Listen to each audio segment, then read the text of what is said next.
नमस्कार मित्रों, मैं Rakesh Sharma your mind opener channel के माध्यम से आज आपको एक ऐसी खबर से रूबरू करा रहा हूं जिसे सुनकर शायद आपके रोंगटे खड़े हो जाएंगे। ये खबर न केवल एक खबर है बल्कि एक झकझोर देने वाली घटना है और इसका मैं संक्षिप्त में कहूं तो एक और निर्भया कांड होते होते परसों रात को बच गया। दरअसल घटना है हमारे दिल्ली की एक हमारी महिला साथी वकील जो दिल्ली में बार काउंसिल ऑफ दिल्ली से रजिस्टर्ड है और दिल्ली की district court and high court में प्रैक्टिस कर रही है। वो अपने एलएलएम का एग्ज़ाम देने के लिए बीकानेर के लिए 2 तारीख की रात को 9:15 बजे करोल बाग बस स्टैंड से राजस्थान की बस में बैठी। उसने अपना टिकट ऑनलाइन बुक कराया जो विकास ट्रेवल के नाम की कोई बस का टिकट था।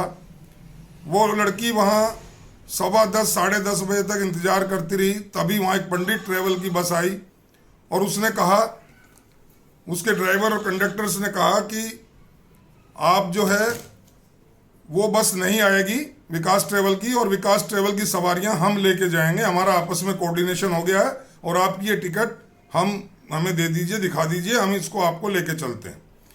उस लड़की ने वहाँ से बोर्डिंग किया।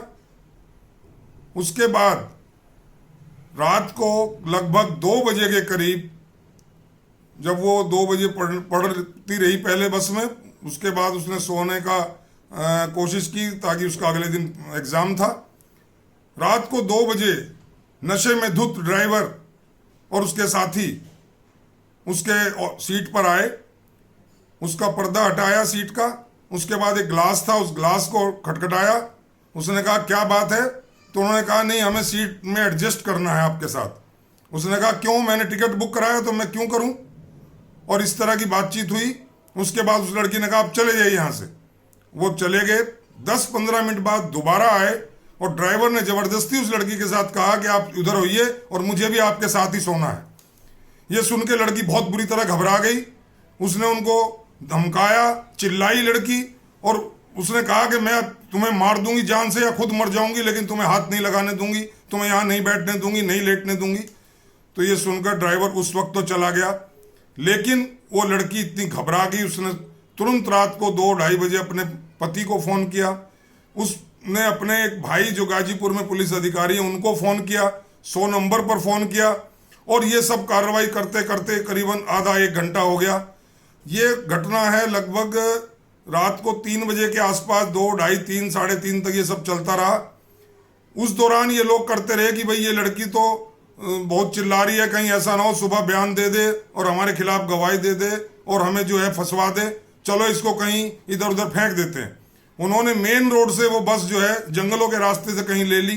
लड़की देखती रही। उसने अपना शीशा अंदर से बिल्कुल लॉक कर लिया और वो लगातार फ़ोन पर संपर्क किए। उसने सभी थानों की पुलिस को उनके पास फ़ोन किए, उन्होंने उनसे कांटेक्ट किया, लेकिन वो लड़की इतनी डरी हुई थी। उसको बताया गया कि आप जोर से मत करना, अगर इन्हें पता लग गया कि आप जो है पुलिस को फ़ोन करें तो ये आपको मार देंगे या आपके साथ कुछ ऐसा गलत काम कर देंगे।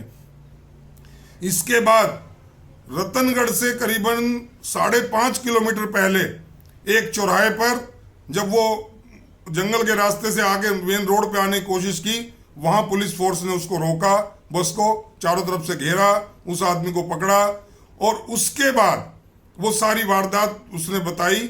और मज़े की बात देखिए दोस्तों, उस अकेली लड़की को वहाँ से फिर थाने ले जाया गया।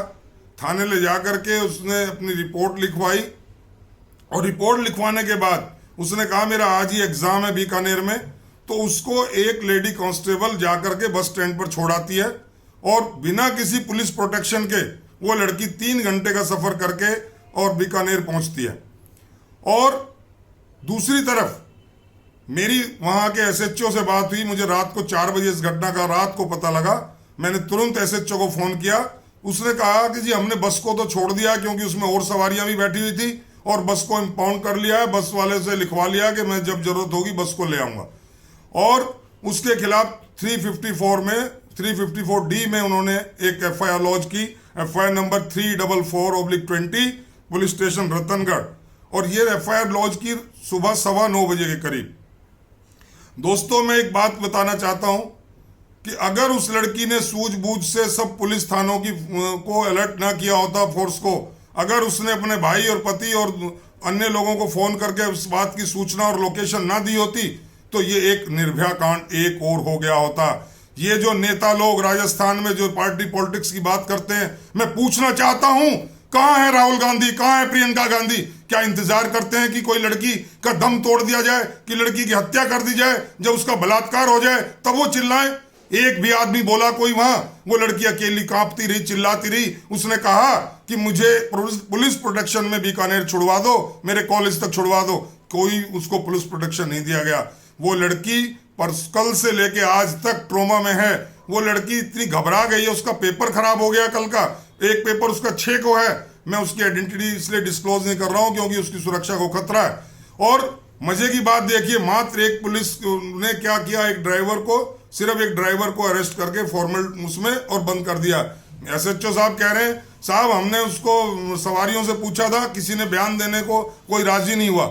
हमने कहा आपने उनके सबके एड्रेस लिखे, आपने उनके सबके टेलीफोन नंबर लिखे, आपने उस बस को सीज किया, आपने वहां के बस में कैमरा लगा हुआ था, क्या आपने उस कैमरे की फुटेज को सीज किया? क्या आपने वो डीवीडी उसका सीज किया? नो, नोट एट ऑल, देखा ही नहीं सर हमने। उनका जवाब ये था, हमने देखा ही नहीं, वो 164 में लड़की बताएगी तब हम देखेंगे। तो दोस्तों, मैं सिर्फ ये कहना चाहता हूं, एक हमारी महिला मित्र, महिला वकील, महिला बहन हमारी बच गई निर्भया बनते बनते।